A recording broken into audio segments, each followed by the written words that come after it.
Hello, कैसे हैं आप लोग? सिंपल इंटरेस्ट की क्लास नंबर 2 में आपका स्वागत है। देखिए पिछली क्लास तक हमने क्वेश्चन नंबर 16 तक अपने क्वेश्चन कवर कर लिए थे। आज अब क्वेश्चन नंबर 17 से क्लास को स्टार्ट करते हैं। चलिए आइए शुरू करते हैं क्लास को हम लोग। देखिए सिंपल इंटरेस्ट हम पढ़ रहे थे। 17 क्वेश्चन है। दो अलग-अलग योजनाओं में क्रमशः 6 वर्ष और 10 वर्ष के लिए समान दर पर निवेश की गई समान राशि से प्राप्त साधारण ब्याज का अनुपात बताओ। देखो इस क्वेश्चन में एक खासियत है, आप देखिएगा इस क्वेश्चन में क्या हो रहा है। इस क्वेश्चन में दर भी समान है और राशि भी समान है। जब दोनों ही चीज समान है तो ब्याज का फॉर्मूला क्या होता है? मूलधन गुणा दर गुणा समय बटा 100। यदि ये दोनों चीजें ही समान है, ये और ये, तो भी ब्याज तो समय पर डिपेंड हो जाएगा ना। जितना समय होगा उतना ही ब्याज होगा। अब एक समय 6 और एक समय 10 वर्ष है तो फिर ब्याज भी 6 और 10 के रेशो में बनेगा। तो कितना रेशो हो गया? 2 तिया 6, 2 पंचो 10। आंसर कितना आ गया? 3:5 आंसर आ गया। ये आपके जेई में आया हुआ क्वेश्चन है। ठीक है।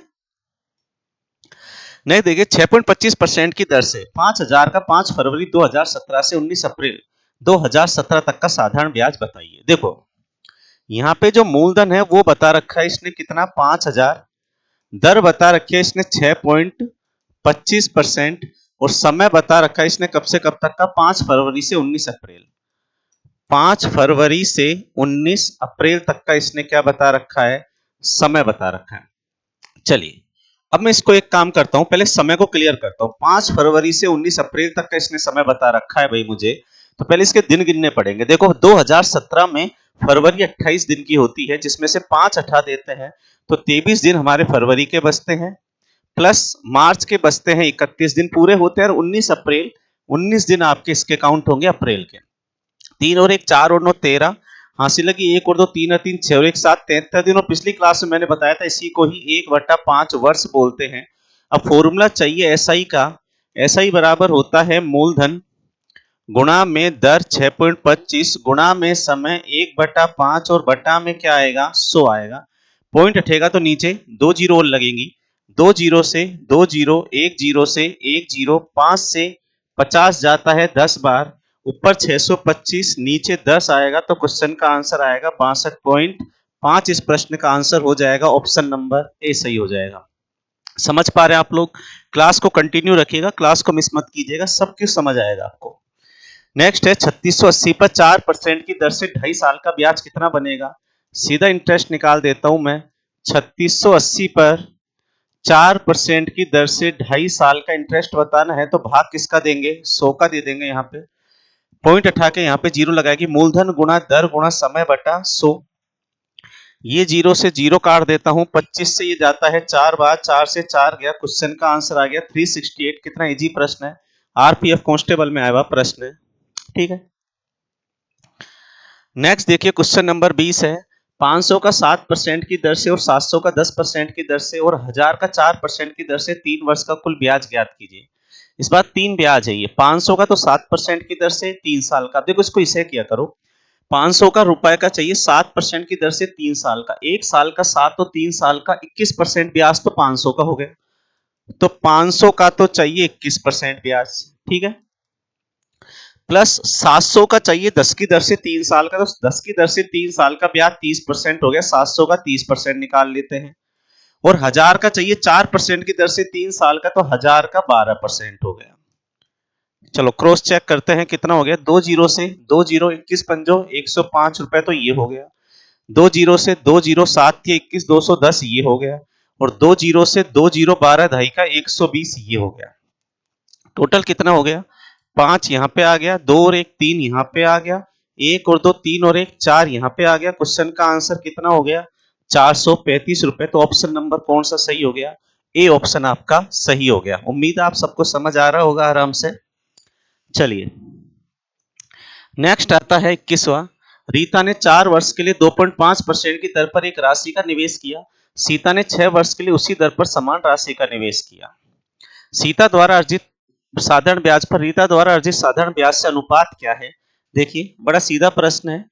सीता द्वारा अर्जित लाभ का रीता द्वारा अर्जित लाभ से अनुपात क्या है? वो ब्याज से अनुपात क्या है? तो ये सीता है, एक रीता है। रीता का मामला यह है कि रीता ने 4 वर्ष के लिए 2.5% के हिसाब से इन्वेस्ट किया है, तो इसको ब्याज 4 वर्ष के लिए 2.5% के हिसाब से मिलेगा, मतलब इसका ब्याज हो जाएगा 10% का। सही है बात, ये समझ आ रही है आपको। और बात करूं सीता की, तो सीता ने 6 वर्ष के लिए उसी दर पर निवेश किया था। तो सीता ने 6 वर्ष के लिए उसी दर पर निवेश किया 2.5 पर, तो इसका बनेगा 2.5 गुणा 6 15% का ब्याज। तो इनका अनुपात हो जाएगा 5 या 15, 5 दूनी 10। क्वेश्चन का आंसर आ जाएगा 3:2। अब देखो हम गलती क्या कर जाते हैं इन क्वेश्चनों में, यदि आप पहले रीता को लिख लेते, सीता को लिख देते, तो आंसर 2-3 आ जाता है, ये ऑप्शन में दिख जाता है। जबकि इसने देखो क्वेश्चन स्टार्ट रीता से किया है, लेकिन लास्ट में जब क्वेश्चन पूछा है तो सीता को पहले पूछ लिया इसने। तो ये बहुत छोटी छोटी बारीक बारीक चीजों का आपको ध्यान रखना जरूरी है एग्जाम में, नहीं तो पूरी मेहनत पे यही पानी फेरती है भाई। नेक्स्ट देखिए क्वेश्चन नंबर 2200 है, 8.5% की दर पर 6 वर्षों के लिए निवेशित 2000 की राशि पर कितना ब्याज प्राप्त होगा। ये क्वेश्चन अब आप कर सकते हैं खुद भी आराम से। मूलधन है 2000 गुणा दर है 8.5 गुणा समय है 6 वर्ष बटा 100। पॉइंट उठा के नीचे जीरो लगाता हूं तो 3 जीरो से 3 जीरो जाती है, और इसको अब आपको बस मल्टीप्लाई करना है। 85 को 2 से गुणा करेंगे 170 आएगा, 170 को 6 से गुणा करेंगे 1020। इस प्रश्न का क्या हो जाएगा, आंसर हो जाएगा ऑप्शन नंबर बी। ठीक है, समझ आ रही है आपको बात। कोई भी डाउट आता है तो आराम से क्वेश्चन को, वीडियो को एक बार रिपीट करके देख लिया करो आप लोग। देखिए 23 है, साथी ने एक बैंक में 825 रुपए जमा किए जिसने 8% साधारण ब्याज का वादा किया था। यदि साथी बैंक में 5 साल तक पैसा रखती है तो कितना ब्याज अर्जित करेगी। अब देखो कुछ एक क्वेश्चन मैं आपके लिए भी छोड़ूंगा, जैसे कि ये क्वेश्चन है, एएलपी में भले ही आया हुआ क्वेश्चन है लेकिन बहुत इजी प्रश्न है। मूलधन दे रखा है, दर दे रखी है, समय दे रखा है, ब्याज चाहिए, इस क्वेश्चन आपको करना है। नेक्स्ट देखिए 24वां, कोई व्यक्ति एक धनराशि को 12% वार्षिक साधारण ब्याज की दर पर और दूसरी धनराशि को 10% वार्षिक साधारण ब्याज की दर पर निवेश करता है। उसे दोनों निवेशों से 125 रुपए का ब्याज प्राप्त होता है, लेकिन यदि उसने निवेशित धनराशियों को आपस में बदल दिया होता तो उसे ब्याज के रूप में 3 रुपए अधिक प्राप्त होते। उसने मूल रूप से 10% वार्षिक साधारण ब्याज दर पर कितनी राशि निवेशित की थी। देखो क्या कह रहा है, कोई व्यक्ति एक धनराशि को 12% दर पर दूसरी को 10% दर पर निवेश करता है और इन दोनों निवेशों से 125 रुपए का ब्याज प्राप्त होता है। यदि उसने यही धनराशियों को आपस में बदल दिया होता तो ब्याज के रूप में 3 रुपए क्या मिलते, अधिक मिलते। देखो मैं मानता हूं उसने 12% पर, सपोज देखो इसने समय कुछ भी नहीं दिया यहाँ पे, यदि उसने 125 रुपए का वार्षिक ब्याज मिलता है, वार्षिक का मतलब यहाँ पे एक तरीके से समय को 1 साल ही माना हुआ है। ठीक है, तो मैं मानता हूँ 12% पे x रुपए जमा कराए तो x का तो 12%, x पे 12% ब्याज मिलेगा, और y 10% पर y रुपए जमा कराएं तो y का 10% ब्याज बनना चाहिए। तो जब वो इसको 12 पर इसको 10 पे देता है, पहली राशि 12% पे तो x और 10% पे y देता है, तो इसको कुल ब्याज मिलता है 125। तो ये इसका ब्याज हो गया, इसका ब्याज x का 12% ब्याज और y का 10% ब्याज बराबर 125। आगे कह रहा है यदि उसने निवेशित धनराशियों को आपस में बदल दिया होता, पहले इसको सोल्व कर लेते फिर राशि भी बदल लेंगे। इसको आप इस तरीके से कर लो कि 12x हो गया प्लस 10y हो गया, नीचे के 100 इधर चल जाएंगे एलसीएम आकर, तो ये बनेगा 12,500। ये समीकरण नंबर अपनी 1 बनेगी। ठीक है भाई। अच्छा दूसरी समीकरण भी हम रेडी कर लेते हैं एक बार। यदि उसने इन राशियों का आपस में बदल दिया होता, बस राशियों को बदलने का मतलब कुछ नहीं होता, राशियों को बदलने का मतलब इस तरीके से होता है कि ये x की जगह y होता है, ये y की जगह x होता है, ये पैसा। ठीक है, तो इसको यदि मैं y मानूंगा तो y पे तो जाएगा 12% का पैसा ब्याज और x पे जाएगा 10% का ब्याज, और ये बदल दिया होता तो प्रश्न कह रहा है उसे 3 रुपए अधिक मिलते, मतलब 128 रुपए का ब्याज मिलता। तो इसको यदि मैं सोल्व करता हूं तो ये बनेगा 12y प्लस 10x बराबर 12,800। अच्छा ये कैसा है पता है ना, इन दोनों में मैं 100 एलसीएम लूंगा तो ऊपर 12y प्लस 10x ही तो आएगा, ये 100 इधर वज्र गुणा होकर चला जाएगा। ठीक है, अच्छा इनको हम और छोटा कर सकते हैं, 2 से कटता है 6 बार, 2 से कटता है 5 बार, 2 से कटता है 2 6 की 12 और 250 बार, 6550 बार, ये 2 से 6 बार, ये 2 से 5 बार, ये 2 से कटेगा 6400 बार। ठीक है, ये दो समीकरण बन गई। प्रश्न पूछ रहा है उसने मूल रूप से 10% राशि पर ब्याज पर कितनी धनराशि निवेशित की थी। मूल रूप से 10% का जो मैंने पैसा माना है y माना है, तो मुझे इन दोनों समीकरणों से अब किसका मान निकालना है, y का मान निकालना है। तो अब मैं इन समीकरणों को एक तरफ लेता हूं, ये एक तो समीकरण बनी है मेरी 6x प्लस 5y बराबर 6250, और एक समीकरण बनी है 6y प्लस 5x बराबर 6400। अपन एक को एक तरफ लिख लेते हैं खाली पेज पे ले जाकर, क्योंकि क्वेश्चन में कैलकुलेशन होगी इसमें। अब 6x प्लस 5y एक समीकरण बनी है 6x प्लस 5y बराबर 6250, एक समीकरण ये बनी है, और एक समीकरण है 6y प्लस 5x। मैं 5x को पहले लिख दूंगा तो 5x प्लस 6y बराबर 6400। 5x प्लस 6y बराबर 6400। अब ध्यान देना, इसमें y का मान पूछा है इसने। y का क्यों पूछा है, कैसे पता लगेगा y का? इसने पूछा है मूल रूप से 10% पर कितनी धनराशि निवेश की थी। 10% पर y तो निवेश किया तुमने, तो y की वैल्यू निकालते हैं। देखो, यदि मुझे y की वैल्यू निकालनी है ना, तो मुझे इसमें से x को गायब करना पड़ेगा। x कैसे गायब होगा? जिसको भी गायब करना है ना, उसको ये उसके कोफिशिएंट को, उनके गुणांक को बराबर कर दो। तो एक काम करते हैं, ऊपर वाले को मैं गुणा करता हूँ 5 से और नीचे वाले को गुणा करता हूँ 6 से, और अपना आंसर आ जाएगा। 5 से गुणा करेंगे 5 छका 30x, सही है, प्लस 5 25y, सही आ रहा है, बराबर में 5 से इसको गुणा करते हैं, 0 आएगा, 5 5 25, बचा कितना है यहाँ पे 2, 5 दूनी 10 और 2 12, हंसी लगी 1, 5 छका 30 और 1 31। सेम इसको 6 से गुणा करता हूं तो 6 पंजो 30x प्लस 6 6 36y बराबर, इसको गुणा करेंगे 0 0 6 4 24, हासिल लगी 2, 6 6 36 और 2 38। अब इसमें से इसको क्या कर दीजिए, माइनस कर दीजिए। 25 में से 36 यदि कम करेंगे तो माइनस का 11y बचेगा, और यहां से यहां घटाएंगे तो बड़ी संख्या घट रही है, तो नीचे में ऊपर घटाएंगे, आगे माइनस लगा देंगे। ये 0 आएगा, 10 में से 5 गया 5, यहाँ बचा 3 में से 2 गया 1, 8 में से 1 गया 7, माइनस से माइनस कटेगा, 11 से काटेंगे, y का मान आएगा 11 6 66, 5 बचेगा, 11 पंजो 55, और क्वेश्चन का आंसर कितना आएगा आपका बच्चों, 650 रुपए आपका आंसर आएगा। मतलब ऑप्शन नंबर कौन सा सही हो गया, यहाँ पे डी सही हो गया। बहुत अच्छा प्रश्न है, एनटीपीसी में पूछा गया, अच्छे प्रश्नों में से एक है जो एसआई के पूछे जाते हैं। ठीक, चलिए नेक्स्ट आते हैं, क्वेश्चन नंबर 25 है। 5% वार्षिक साधारण ब्याज की दर पर एक निश्चित धनराशि 2 वर्ष में 16,500 हो जाती है, धनराशि ज्ञात कीजिए। ये देखिए प्रश्न को, ये कह रहा है दर है 5% की दर पर कितने वर्ष में, 2 वर्ष में कोई धनराशि हो जाती है, मतलब मिश्रधन बता रखा है 16,500, तो धनराशि ज्ञात कीजिए, मतलब मूलधन ज्ञात कीजिए। ये क्वेश्चन में मिश्रधन देकर मूलधन पूछा गया है, तो मिश्रधन देकर यदि मूलधन पूछा जाए तो क्या करते हैं, देखो कैसे निकालते हैं। इनका कोई डायरेक्ट फॉर्मूला नहीं होता। 5% की दर से 2 साल का बताओ ब्याज कितना होता है, 10%। यदि ब्याज 10% होगा तो मिश्रधन कितना होगा। पिछली क्लास को मैंने अच्छी तरह देखिएगा, 110%, 100 जोड़ना बताया था मैंने। एक तो यदि आपको डायरेक्ट क्लास नंबर 2 देख रहे हैं तो पहले क्लास नंबर 1 देखिएगा, उसके बाद क्लास नंबर 2 देखिएगा। तो 110% की वैल्यू बता रखी है 16,500। प्रश्न पूछा है धनराशि ज्ञात कीजिए, मूलधन ज्ञात कीजिए। मूलधन हमेशा 100 का होता है। कभी भी मैथ में 1% की वैल्यू देकर दूसरे की वैल्यू पूछी जाए, हमेशा वज्र गुणा कर दो। वज्र गुणा का मतलब होता है इसको इससे गुणा करना है, इसका क्या देना है, भाग। 0 से 0, 11 एकम 11, 5 बचेगा, 11 पंच 55, 150, 150 को 100 से गुणा करेंगे, क्वेश्चन का आंसर कितना आएगा आपका, 15,000 आपका आंसर आएगा भाई। ठीक है, चलिए अच्छा 25वां क्वेश्चन एक बार और आ गया, 2 बार आ गया एक ही क्वेश्चन। क्वेश्चन नंबर रिपीट हो गया, क्वेश्चन अलग आ चुका है ना। 14.5% की दर पर निवेशित की गई धनराशि 6 वर्ष बाद 13,464 हो जाती है, तो निवेश की गई धनराशि कितनी थी। सेम प्रश्न है, इस बार दर है 14.5%, समय दे रखा है 6 वर्ष, और मिश्रधन, मिश्रधन को अमाउंट बोलते हैं, अमाउंट दे रखा है 13,464। ठीक है, तो मूलधन पूछ रहा है, तो 14.5 की दर से 6 साल का ब्याज कितना बनता है, गुणा करो एक बार। 14 गुणा 6 84, 87% बनता है ये। तो यहाँ पे जो अमाउंट बनेगा, मिश्रधन बनेगा, वो 187 बनेगा। इस 187 की वैल्यू बता रखी है 13,464 बता रखी है। मूलधन पूछ रहा है, मूलधन का मतलब कितना होता है, 100% होता है। यहाँ पे क्रॉस मल्टीप्लाई हम करेंगे तो 13,464 मल्टीप्लाई बाई 100 और डिवाइडेड बाई 187। अब इसकी कैलकुलेशन हम करेंगे और अपना क्या आएगा, अपना आंसर आएगा। ठीक है, देखिए अब इसकी कैलकुलेशन हम करते हैं तो किस तरीके से इसकी कैलकुलेशन होगी, एक बार चेक कीजिएगा। यहाँ पे देखो और कुछ तो कटेगा नहीं, तो सीधा हमको इसको इससे ही काटना पड़ेगा। ठीक है ना, इसको काटना पड़ेगा। अब देखो यहाँ पे, अब मैं आपको एक छोटा सा तरीका बताता हूँ, एक बार छोटी सी मेरी बात को समझेगा आप लोग, है ना।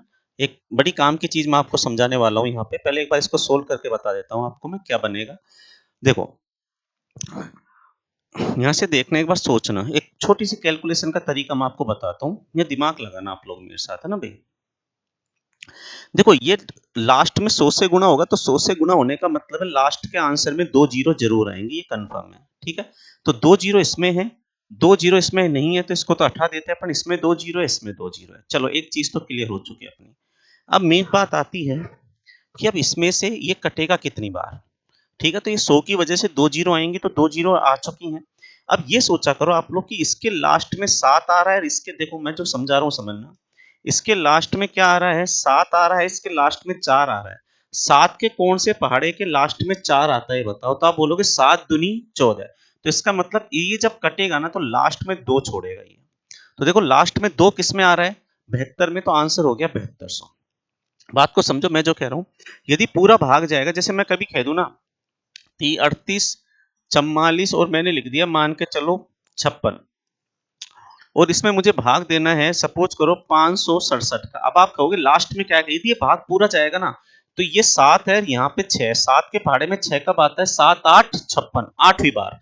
तो ये कंफर्म है जो भी आंसर आएगा, लेकिन लास्ट में क्या आएगा, 8 आएगा। तो यहाँ भी जब ये कटेगा तो लास्ट में 2 आएगा, और आगे 100 की वजह से 2 जीरो लगेगी, 7200।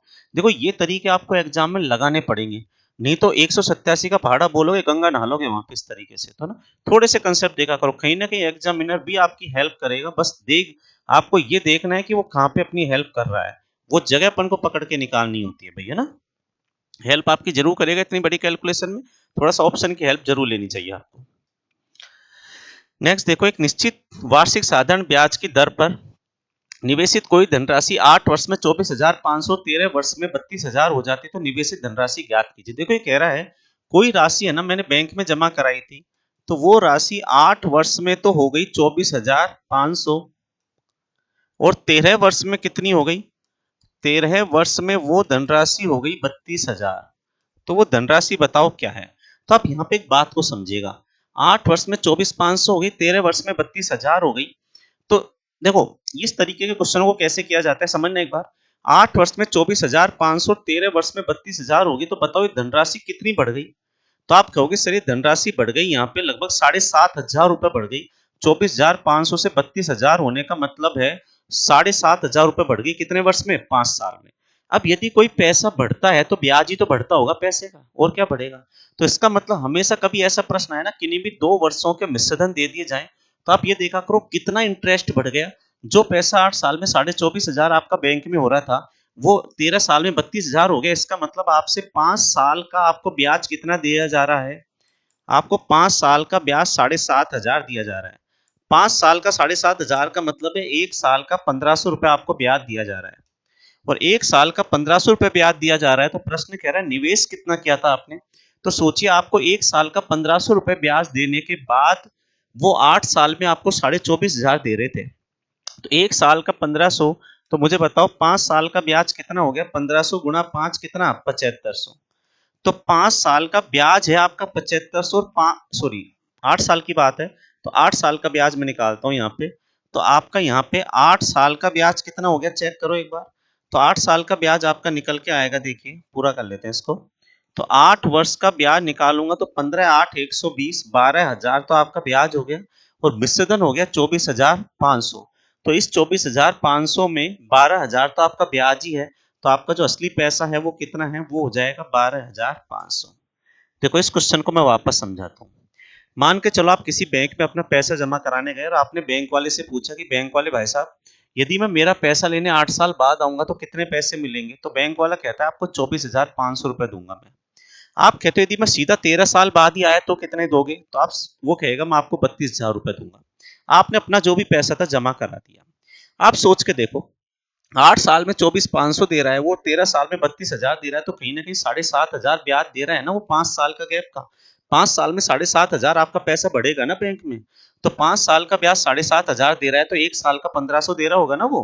1 साल का यदि वो 1,500 ब्याज दे रहा है, और वो 8 साल में आपके पैसे को 24,500 बनाने वाला था, तो इसमें ब्याज भी तो इंक्लूड होगा 24,500 में। 1 साल का 1,500, तो 8 साल का ब्याज हो गया 1,500 गुणा 8, 12,000 रुपए। 12,000 24,500 में तो ब्याज ही है आपका। तो फिर आपका असल पैसा कितना है, 24,500 में से 12,000 कम करो तो आपने कितने पैसे जमा कराए, 12,500 रुपए आपका यहाँ पे प्रिंसिपल हो जाएगा, मूलधन हो जाएगा। ठीक है भाई, चलिए नेक्स्ट देखिए 27वां। 9200 की राशि में से कुछ राशि 5% की दर से, शेष राशि 8% की दर से उधार दी जाती है। दोनों पर साधारण ब्याज मिलता है। 3 वर्ष के बाद कितना है वो 1812। तो 5% की दर से कितनी राशि उधार दी गई थी। ये जो प्रश्न है, ये वाला प्रश्न आपका मिश्रण वाला प्रश्न है। आगे चलकर एक चैप्टर पढ़ेंगे आप मिश्रण नाम का, उसमें आपको ये चीजें और क्लियर होंगी। ये क्या कह रहा है कि 9200 की राशि में से कुछ राशि मैंने 5% की दर पर, जब आपका एक पैसा दो जगह बढ़ जाता है ना, तो मिश्रण से करते हैं। जिन्होंने कभी भी पहले कहीं मैथ पढ़ी हुई उनको थोड़ा मिश्रण आता भी होगा। ये कह रहा है 9200 की राशि में से कुछ राशि मैंने 5% पे दे दी, कुछ राशि मैंने कितने पे दे दी, 8% पे दे दी। और टोटल मिला के 3 साल का ब्याज 1812 है। तो असली ब्याज तो यहाँ मिला है ना। तो देखो असलियत में तो ये हुआ है कि 9200 पर 3 वर्ष का आपको जो ब्याज मिला है 1812 मिला है। तो असली दर तो आपकी यहां से निकलेगी। दर बराबर क्या होता है बताओ, ब्याज गुणा 100 बटा में मूलधन गुणा समय। क्या ये दर नहीं होती क्या? तो असली दर आपकी यहां से आएगी। अब देखो 2 जीरो से क्या कट गई, 2 जीरो कट गई। यहाँ देखो 3 6 12, जीरो बचेगा, 3 चक्कू 12, 3 6 18, सॉरी है ना। 4 से और काट लीजिए आप लोग इसको अभी। 4 दूनी 8, एक बचेगा, 4 तिया 12, 4 से और काट लीजिए एक बार। 4 से 15 बार तो 60 जाता है, 51 बार है ना। 23 से और काट लीजिए आप, तो ये आपका कट जाएगा 23 से 151। 23 के पहाड़े में 151 नहीं आता है ना, 3 7 21, तो ये 151 पूरा कटेगा नहीं है ना। एक बार आप क्रॉस चेक कर लीजिए कैलकुलेशन में कहीं हमसे गलती तो नहीं हुई है। हाँ, ये जरूर हम क्रॉस चेक करेंगे एक बार। चलिए, तो टोटल पर मैं ये मानता हूं कि टोटल मिला के 151 बटा 23% ये अपना रेट ऑफ इंटरेस्ट आया। तो देखो, भले ही मैंने किसी को 5 पे दिया हो, किसी को 8 पे दिया हो, लेकिन असली कमाई मेरी जो हुई है वो 151 बटा 23% की हुई है। तो 151 बटा 23% को मैं यहाँ लिख दूंगा बीच में। असली कमाई मेरी है 151 बटा 23% की। अब इसका अंतर यहाँ पे, इसका अंतर यहाँ पे लिखना है। अब देखो, सबको मैं 23 से गुणा कर देता हूँ, गुणा 23 करूंगा। अच्छा, कभी भी मिश्रण में क्या होता है पहले बता देता हूँ, मुझे लगता है मैं सीधा बता रहा था इसको। मिश्रण का नियम क्या होता है, देखो वैसे आपको आता होगा हल्का फुल्का। आप इसमें से इसको घटाओगे, इसमें से इसको घटाओगे, लेकिन ये घटाना थोड़ा सा टफ हो रहा है अभी, क्योंकि बटा में 23 आ रहा है। तो मिश्रण में कोई सी भी संख्या हटानी हो ना, तो सेम संख्या से सब जगह गुणा कर दो। इसको भी 23 से, इसको भी 23 से, इसको भी 23 से। ये 23 से 23 गया, ये मेरे लिए 151 रहेगा। 23 पंजो 115 होता है, और 23 गुणा 8 करेंगे, 8 तिया 24, 8 दूनी 16 और 2 18, 184 होता है। अब 184 में से 151 कम करो, 4 में से 1 गया तो 3, 18 में से 15 गया तो 3 हो गए। और इधर 115 में से 151 कम करेंगे, 11 में से 5 गया तो 6, यहाँ 14 बचा, 14 में से 11 गया तो कितना बचा, 3। तो पैसा आपका 33 36 में जाएगा। और यदि मैं बांटू, 3 से कट गया 11 बार, 3 से कट गया 12 बार, तो 11 12 में आपने पैसा बांटा है। प्रश्न कह रहा है 5% की दर से कितनी राशि उधार ली थी। 5% वाला हिस्सा पहला है, तो पहला वाला हिस्सा निकालना है 9200 में से। तो कैसे निकालोगे, देखो पहला का अनुपात 11 बटा 23 गुणा 9200। 23 से 92 गया 4 बार, 400 बार, 11 4 44, आंसर कितना आ गया 4400। आपका आंसर आ गया ऑप्शन नंबर सी सही है। ठीक है, इजी प्रश्न है ना। देखो ऐसे ऐसी यदि टर्म आपके सामने एग्जाम में आ जाए ना, तो आप एक बार जरूर, जैसे मैंने क्रॉस चेक किया था ना कि कैलकुलेशन में गलती तो नहीं करती, आप भी एक बार क्रॉस चेक कर लिया करो इन चीजों को, क्योंकि ऐसी टर्म आपको बहुत कम देखने को मिलेंगी। ज्यादातर आपके ऐसे कैलकुलेशन आती है जो पूरी कट जाती है। अब जैसे मेरे दिमाग में ये कंफ्यूजन था कि यदि 151 की जगह 161 होता ना, तो ये पूरा ही कट जाता 7 बार। तो मुझे वो डाउट आ रहा था कहीं 161 तो नहीं है। तो आप भी एक बार एग्जाम में क्रॉस चेक कर लिया करो। ऐसा नहीं जो आ गए उसी को आगे करने लग जाओ, क्योंकि ऐसी आ जाए तो एक बार जरूर किया करो, क्योंकि फिर इसको करने में थोड़ी सी कैलकुलेशन ज्यादा होती है। तो हो सकता है वो आपको इतनी बड़ी कैलकुलेशन दे ही नहीं रहा था, आपने गलती से उस कैलकुलेशन पे पहुंच गए, है ना।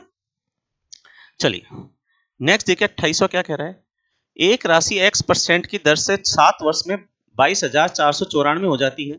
यदि वार्षिक साधारण ब्याज की दर पर x प्लस 4% होती तो 7 वर्ष बाद यही राशि 25,917 होती। तो निवेश की गई धनराशि बताओ। देखो ये कह रहा है एक राशि x% की दर पर 7 साल में 22,494 हो जाती है। तो क्वेश्चन बड़ा इजी है। x% की दर से 7 साल में ये राशि का मिश्रधन बता रखा है कितना, 22,494। समझना बात को। और यही राशि यदि x प्लस 4% पे होती, तो यही राशि 7 साल में कितने परसेंट, कितने रुपए हो जाती, 25,917 रुपए होती। तो निवेश की गई राशि बताओ। अब देखो मुझे एक बात बताओ, यहां से यहां पे आने में कितने परसेंटेज का फर्क पड़ रहा है। x% का ब्याज यहां भी ले रहा है, x का यहां भी ले रहा है, बस यहां से 4% ज्यादा ब्याज ले रहा है। अच्छा 4% एक साल का दर है, ये तो एक साल का है, तो एक साल का 4% ज्यादा ले रहा है, तो 7 साल का कितना ज्यादा ले लेगा इधर से इधर? हर साल का 4-4%, तो 7 साल में 28% का फर्क पड़ जाएगा। तो यहां जो ब्याज में फर्क आएगा ना, ब्याज में अंतर आएगा, वो परसेंटेज में देखोगे तो 28 का आएगा, और इस 28% की वजह से रुपयों में कितने का अंतर आ रहा है? यहां से यहां जाओ, देखो कितनों का अंतर आ रहा है, आपको पता लगेगा एक बार कि कितने का अंतर यहां पे आ रहा है। तो आप थोड़ा देखोगे तो ये अंतर कितने का आ रहा है, 7 में से 4 गया तो 3 बचता है, 11 में से 9 गया तो 2 बचता है, और 8 में से 4 गया तो 4 बचता है, और यहाँ पे 25 में से 22 गए तो 3 बचता है। ठीक है, तो ये अंतर आ रहा है 3423 रुपए का। एक बार वापिस क्रॉस चेक कर लीजिएगा आप लोग, ठीक है ना? ठीक है, तो अंतर आ रहा है 3423 रुपए का अंतर आ रहा है 28%। 28 कहां से आया? यहाँ हर साल 4% का फर्क दे रहा है ब्याज में, तो 7 साल में यही फर्क हो जाएगा 28 का, और पैसे में फर्क आ रहा है 3423 का। प्रश्न कह रहा है निवेश की गई राशि बताओ, मूलधन मतलब 100 होता है, 100 की वैल्यू निकाल तो आपका फिर आंसर आ जाएगा 3423 मल्टीप्लाई बाई 100 डिवाइडेड बाई 28। 7 से 4 बार गया, 7 4 28, बचा कितना? 6, 62 हो गया, 7 8 56, 6 बचेगा, 63 हो गया, 7 9 63। 4 से इसको काट लीजिए, ये कटेगा 25 बार, इसको गुणा कर दो, 25 9 225, हासिल लगी कितनी? 22, 25 8 200, 222 222, हासिल फिर 22 लगेगी आपकी, और 25 चको 100 22 122, तो 12225। देखो ऑप्शन में कहीं पे है क्या? ऑप्शन नंबर कौन सा सही हो जाएगा आपका? बी ऑप्शन सही हो जाएगा। ठीक, नेक्स्ट देखिए 29। एक धनराशि को R% साधारण ब्याज की दर पर 3 वर्ष के लिए निवेश किया गया, यदि यही ब्याज की दर R+2 होती तो 84 रुपए अधिक मिलता। डिट्टो क्वेश्चन वापस है, एनटीपीसी में आया क्वेश्चन है। ये कह रहा है आर, एक तो R% की दर पर 3 वर्ष के लिए जमा करूं मैं, और एक R+2% की दर पर मैं 3 वर्ष के लिए जमा करूं पैसे को। तो प्रश्न कह रहा है इसकी बजाय यहां मुझे 84 रुपए क्या मिलेंगे? अधिक मिलेंगे। पहले बताओ, यहां की बजाय यहां आपको हर साल का 2% ज्यादा नहीं मिल रहा, तो 3 साल का कितना ज्यादा मिलेगा? 6%, तो 6% पैसा ज्यादा मिलेगा। ये प्रश्न कह रहा है 84 रुपए अधिक मिलेंगे, 6 की वैल्यू 84 होगी, निवेशित धनराशि 100 की वैल्यू निकाल दो, 6 84 का तो 1 14 का, तो 100 कितने का? 1400 आपका आंसर हो जाएगा। क्लियर है? चलिए नेक्स्ट देखिए, तीसरा क्वेश्चन क्या कह रहा है? रवि ने एक बैंक से 8% साधारण ब्याज की दर से ऋण लिया, 5 वर्ष के बाद उसे इस अवधि के लिए ब्याज के रूप में 6400 का क्या किया? भुगतान किया ब्याज के रूप में। ठीक है, तो उधार लिया गया, मूलधन बताओ। अरे ये बड़ा इजी प्रश्न है वापस से एनटीपीसी का। अब आप इसको कैसे भी कर सकते हो। देखो इसने क्या क्या दे रखा है, दर दे रखी है 8%, समय दे रखा है, दो तरीके बताता हूं, 5 वर्ष, और इंटरेस्ट दे रखा है इस बार कितना? 6400। मूलधन पूछ रहे हैं, या तो मूलधन का फॉर्मूला लगा दो, पिछली क्लास में मैंने बताया था, ब्याज गुणा 100 बटा में दर गुणा समय। 8 8 64, 800 हो गया, 5 से ये गया 20 बार, 8 दूनी 1600, 16,000 आ गया। दूसरा तरीका ये लगा लीजिए कि 8% के हिसाब से 5 साल का जो ब्याज होता है वो 40% होता है। इस 40% की वैल्यू इसने 6400 बता रखी है। मूलधन पूछ रहा है, मूलधन का मतलब 100% होता है, यहां से भी वैल्यू आ जाएगी। 0 कट गया, 4 से कट गया 16, 160 को जब मैं 100 से गुणा करूंगा आंसर 16,000 आ जाएगा। बड़े इजी प्रश्न है, आराम से हो जाएगा। आप चाहो तो वाई बाई फॉर्मूला कर सकते हो, चाहो तो इसे बाई परसेंटेज कर सकते हो। ठीक है, नेक्स्ट देखिए क्वेश्चन नंबर 31। कोई धनराशि 5% की दर पर 2 वर्ष में 26,400 हो जाती है, सेम है, इस बार मिश्र धन है ये, तो मिश्र धन निकालेंगे। 5% की दर से 2 साल का ब्याज होता है 10%। देखना एक बार, ब्याज 10 है तो मिश्र धन 110 होगा, और इस 110 की वैल्यू है 26,400। मूलधन पूछ रहा है, 100% की वैल्यू निकालेंगे, आंसर आएगा। अब ये क्वेश्चन देखो, अब मेरे हिसाब से ये क्वेश्चन आपको इजी लगने चाहिए। ठीक है ना? कैसे किया? ये मिश्र धन है इस बार, तो मिश्र धन का परसेंटेज निकालना पड़ेगा। तो 5% की दर से 2 साल का ब्याज 10 है, तो मिश्र धन 100 जुड़ के 110, वैल्यू 26,400, मूलधन 100, आंसर आएगा। क्लियर है? नेक्स्ट देखिए 32 क्या कह रहा है? मानवी ने एक धनराशि पहले 3 वर्ष के लिए साधारण ब्याज की 6% दर पर और उसके अगले 5 वर्ष के लिए 9% दर पर और 8 वर्ष की, पहले 3 वर्ष का, अच्छा 3 मिस कर रहा था मैं, तभी मैं सोच रहा था ये 6% कितने साल का दे रखा है। पहले 3 साल के लिए 6% दर पर, उसके अगले 5 साल के लिए 9%, और 8 वर्ष की इस अवधि के बाद 13% की दर पर उधार ली। 11 वर्ष के अंत में उसके द्वारा भुगतान किया गया कुल ब्याज 8160 है, तो उधार ली गई राशि बताओ। क्वेश्चन बड़ा है, 6 लाइन का क्वेश्चन है, एनटीपीसी में 21 में आया हुआ क्वेश्चन है, स्टेज फर्स्ट के अंदर क्वेश्चन 2 लाइन का है। पहले 3 साल का ब्याज तो दे रहा है 6%। देखो ये कह रहा है एक ऐसी दुकान है जिसने एक नियम बना रखा है कि पहले 3 साल का 6% ब्याज लेगा वो, उसके बाद अगले साल का 9% लेगा, 8 साल हो गए ना फिर ये 5 साल के बाद, तो और उसके बाद जितने भी साल होंगे ना उसका 13% ब्याज लेगा, और 11 वर्ष के अंत में उसने कुल ब्याज 8160 दिया, तो इसका मतलब वो 11 वर्ष का ब्याज चाहिए उसको। तो चलो 11 वर्ष का मैं ब्याज निकालता हूं। तो देखो वही बात जो मैं लिख रहा था, पहले 3 साल का ब्याज तो कितना लगेगा उसका 6% लगेगा, उसके बाद अगले 5 साल का ब्याज कितना लगेगा 9%। ये 18% ब्याज हो गया, ये 45% हो गया, लेकिन 11 साल का पैसा है ना तो 8 साल हो गए। 8 साल के बाद 11 साल होने में 3 साल और बचे, तो बचे 3 साल वो कितने परसेंट पे लेगा, 8 साल के बाद वो 13% के ब्याज पे लेगा। कितने साल हो तो 3 साल बच रहे हैं, तो 3 साल 13 पे लगेंगे अपने, तो 13 तिया 39%। तो देखो टोटल ब्याज कितना परसेंट बन गया भाई, 8 और 5 13, 13 और 9 22, हासिल कितना लगी 2, 2 और 1 3 और 4 7 और 3 10, तो टोटल ब्याज 102% बनेगा। ये प्रश्न कह रहा है टोटल ब्याज है 8160, तो 102 की वैल्यू 8160 है। प्रश्न कह रहा है उधार ली की राशि बताओ, 100 की वैल्यू निकाल दो, आपका फिर आंसर आ जाएगा। वज्र गुणा करता हूं मैं, 8160 गुणा 100 बटा में 102। देखो 102 का 8 गुना होता है 816, तो 80 बार कट गया, 80 को 100 से गुणा करेंगे, क्वेश्चन का आंसर कितना आएगा भाई बताओ, 8000। इस प्रश्न का आंसर आएगा ऑप्शन नंबर सी सही हो जाएगा। समझ आ रही है आपको भाई बात। नेक्स्ट देखते हैं हम क्वेश्चन नंबर 33। एक आदमी 3 अलग अलग योजनाओं में साधारण ब्याज के 10%, 12% और 15% की दर पर 6 वर्ष, 10 वर्ष, 12 वर्ष के लिए धनराशि का निवेश करता है। यदि प्रत्येक योजना की परिपक्वता पर उसे समान ब्याज मिलता है तो निवेश की गई धनराशि का अनुपात बताओ। एक छोटी सी चीज आपको सिखाता हूं मैं। यदि हम कभी भी अपना पैसा 2 या 2 से अधिक जगहों पर निवेश करते हैं, एक बड़े इंपॉर्टेंट लाइन में लिख रहा हूं, इस लाइन को मैं यहां लिख ही देता हूं आप लोग, क्योंकि बहुत इंपॉर्टेंट लाइन है। देखो आप इसको ना अपनी कॉपी में भी लिख लीजिएगा। यदि हम अपना पैसा मतलब अपना धन दो या दो से अधिक जगहों पर निवेश करते हैं, 2 या 2 से अधिक जगहों पर निवेश करते हैं, क्योंकि ये क्वेश्चन बार बार टकराएगा आपसे, निवेश करते हैं तथा उन सभी जगहों से मिलने वाला ब्याज या मिश्र धन समान हो। देखो मेरी राइटिंग थोड़ी खराब है, थोड़ा कॉम्प्रोमाइज करना। तथा उन सभी जगहों से मिलने वाला ब्याज या मिश्र धन समान हो तो निवेश किए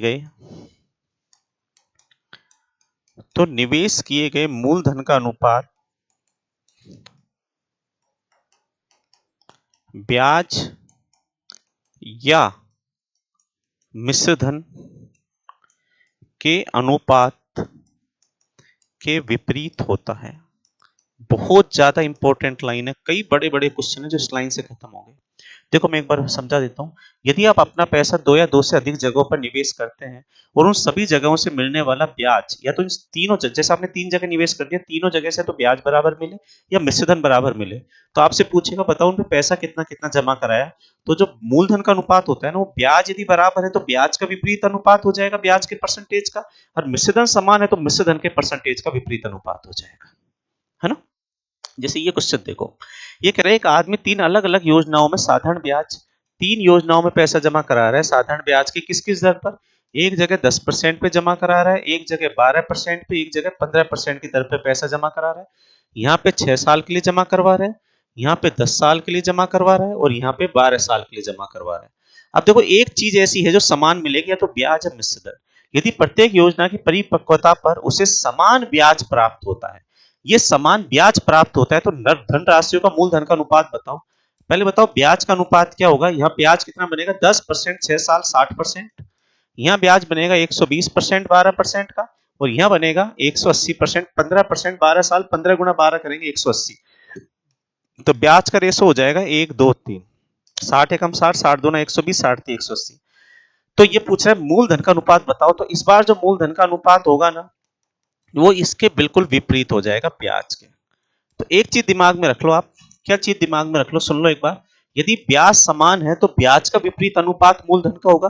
और ब्याज की जगह यदि सपोज कीजिए ब्याज की जगह मिश्रधन समान बोलता ना, तो पहले हम मिश्रधन का परसेंटेज निकालते। कैसे? ये 60 है तो उसको 160 लिखते, 220 100 जोड़ते 280, फिर उनका अनुपात निकाल के उसका विपरीत अनुपात निकालते। अच्छा, विपरीत अनुपात मैथ में कैसे निकालते हैं? दो ही अनुपात होना तो सीधा लिख दो ऐसे, दो से ज्यादा अनुपात होना मैथ में तो छुपाने का नियम लगाते विपरीत। छुपाने का कैसे? इसका विपरीत चाहिए इसको छुपा लो, 2 तिया 6, इसका विपरीत चाहिए इसको छुपा लो, बाकी सबको गुणा कर दो, 3 एकम 3, और इसका विपरीत चाहिए इसको छुपा लो, 2 एकम 2। ये होता है विपरीत अनुपात और क्वेश्चन का आंसर आपका हो जाएगा 6 3 2।